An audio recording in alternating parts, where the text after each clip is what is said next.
Day 1. I keep having nightmares that I'm trapped in a box. These came out of nowhere, and I've never had a recurring dream more than 2 days in a row. Something is always different, but these nightmares are all exactly the same. That's why I'm starting this diary/dream journal. In these dreams, I'm in a box, but it's all kind of blurry, like when you try throwing a punch in a dream and it moves in slow motion. That's how it has been every single time, 4 nights in a row. I read that having a dream journal helps you lucid dream, so I can slowly manipulate my dreams with practice. If these dreams continue, I should be able to change them eventually. Day 2. Same dream again last night. I feel like the dream is actually becoming a bit clearer. I'm not positive, so I'm not going to get my hopes up. Day 3. The dreams are definitely becoming clearer. I had no idea this dream journal idea would work at all, much less so quickly. I've been reading up on dreams more and decided to set an alarm so that I can catch myself waking up in the middle of an REM cycle. This should make it so that my dreams become more lucid. Day 3 continued. Well, I tried setting multiple alarms to keep falling asleep and waking up, but I'm just not really tired today. I'll set an alarm and wake up earlier tomorrow so I'm sleepier during the day. Day 4. I feel too well rested again. My apartment is starting to feel a little small, ironically. It's 500 square feet, so it's not huge, but it's enough for one person. I did decide to get rid of a few extra throw pillows. Extra being the key word. It's probably just a side effect of the dreams. Feeling like I'm stuck in a box every night isn't great. It never lasts long, but it's right before I wake up, so it's always still so vivid in my mind. Oh well. Day 5. Major breakthrough. I was finally able to move around while stuck in the box. It's very uncomfortable and is definitely made of cardboard, but that's progress. I could even hear a slight white noise in the background. That was all though.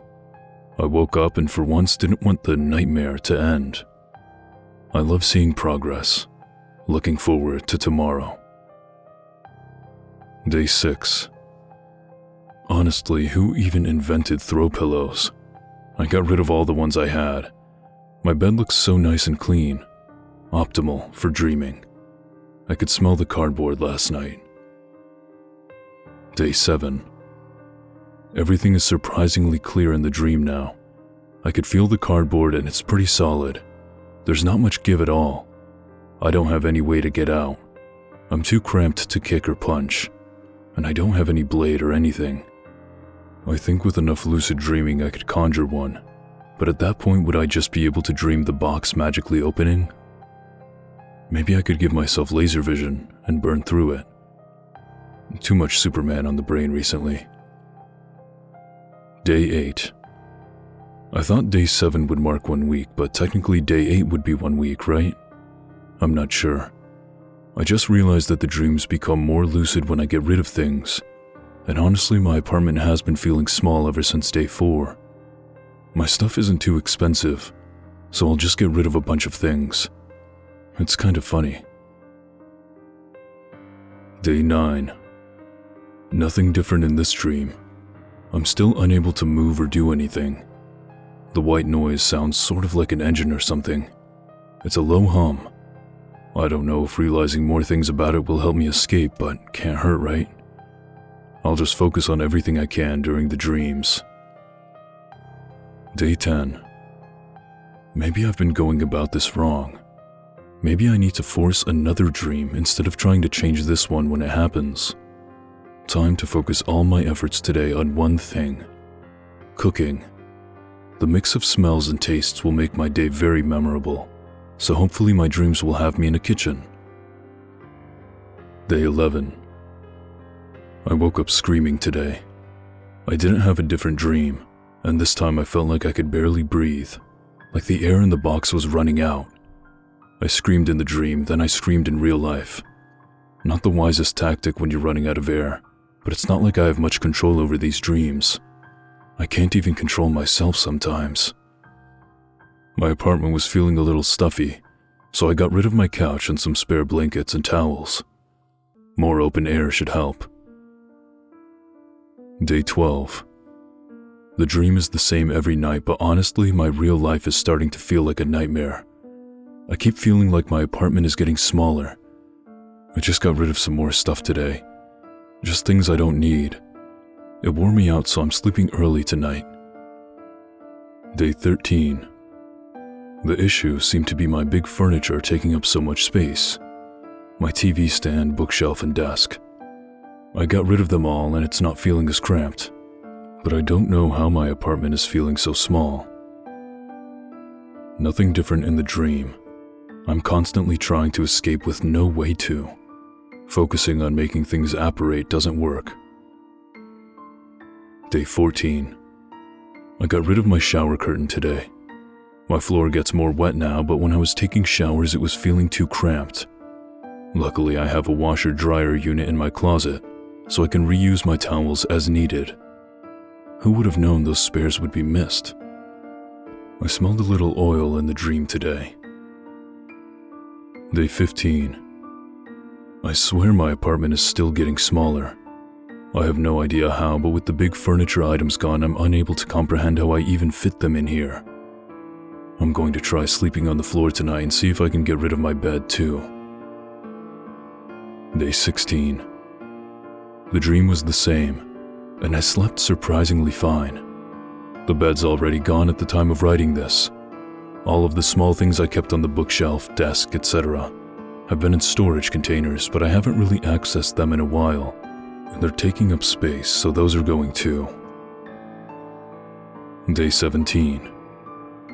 I was doing a load of laundry today, and when I turned around, my closet felt incredibly tiny, so I took a hammer to the walls, and now it's an open wardrobe/laundry area. My bedroom's a little bigger thanks to that, but my security deposit is definitely gone. Whoops. On a serious note, I think I'm developing or have already developed claustrophobia, to a degree that it should be treated by a professional. I've already scheduled a meeting with a psychiatrist. Bringing up this dream seems like a good idea too. It's about time an expert analyzed it. Day 18. I took out my bathroom wall today, right after I woke up. I calmed down after, but it felt like I couldn't control myself. This obviously isn't sustainable, and I'm definitely going to have to pay a lot when I move out, but I really need to worry about my mental health issues first. Future me can figure the finances out. Day 19. I figured that I had done plenty of damage already, so a little more wouldn't harm much. I coaxed myself into getting rid of the washer/dryer, fridge, range, and cabinets. It took a lot of straps, pulling, pushing, sliding, and probably damage on my spine that I just can't feel since I'm young. But somehow I did it. I do not recommend trying it yourself, but I bet almost anyone actually could if they wanted to. It was surprisingly painless. Or I am surprisingly strong. I feel great. I have the psychiatrist appointment in 2 days. I wonder if I would have kept my things had it already happened. Day 20. My room is basically one big empty room now. I've been sleeping on the pile of what few clothes I still have. I have this journal, my phone, and the internet. What else does someone these days really need? I know I should be concerned, but when I woke up this morning, I was feeling so anxious and cramped. It was so bad that now I just feel relaxed. It's literally crazy, I know, but that's what tomorrow's psychiatrist appointment is for. All these changes in my life actually make me appreciative of the dream, since it remains the same. Day 23. It's been a few days since I last wrote. On what would have been day 21, I woke up feeling extremely cramped. I felt like I was almost in the box in my dream. My shower felt like it was almost reachable from where I was sleeping. As a matter of fact, everything in my room felt like I could almost touch it. I had no idea this was what people with claustrophobia felt like. I went to the psychiatrist and they were afraid of what would happen the next few days. as the room would keep getting smaller in my head. They weren't sure what I would do when cornered. They suggested a hospital that they know really well and have been here since. There was a 48-hour hold before I could have my journal. They give us tasks and activities to do, and honestly everybody else in here seems to have it worse than me. A few people are very depressed but otherwise normal in social situations, so they're the only ones I really talk to. My room is extremely nice and accommodating. My wall is basically a giant window so I can see things happening outside at all times of day. I've still been having the dream in the box, but my waking hours are much more peaceful now. I turn my journal in every day so that they can read what I'm writing. I didn't actually have to do this, but they asked if I would, and I don't mind. I'm not really crazy in any other way, so it's fine if people read this. Day 27. They asked if I wanted my journal each of the last few days, and I said no, because honestly there hadn't been an update. The dream has been the same, but the reason I'm writing this now is because the room has been feeling a bit small. I kind of feel like I'm in a fish tank. They let us go outside a lot, but it's not like I can camp out under the stars. I guess this is kind of my plea for help, too. Hey doctor, figure something out. Just kidding. Kind of. Day 28.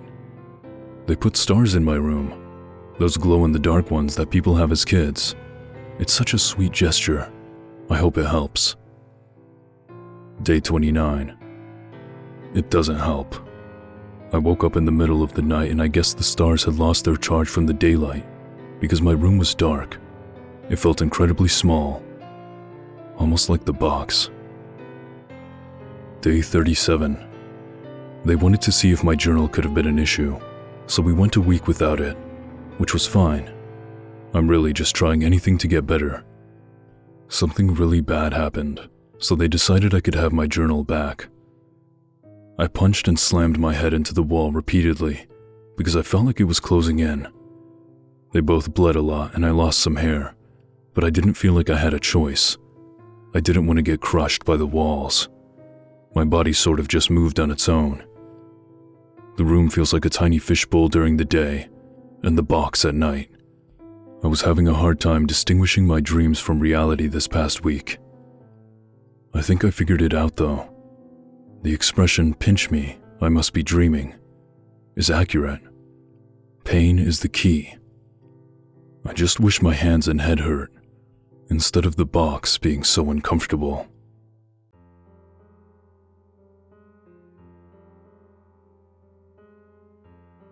Okay, that was The Box by me again. And there was such a good reception on my last story 2 days ago, so I wanted to post this other one. Personally, I like this story more. I feel like there's not really much that I can say about it. I don't feel like I can fairly judge it, I guess. Really, I just want to hear your opinions, how you liked the story, things you liked about it. Did you like the ending? Do you wish things were different? Let me know. Thank you so much for listening, and for answering the call of the night spirit.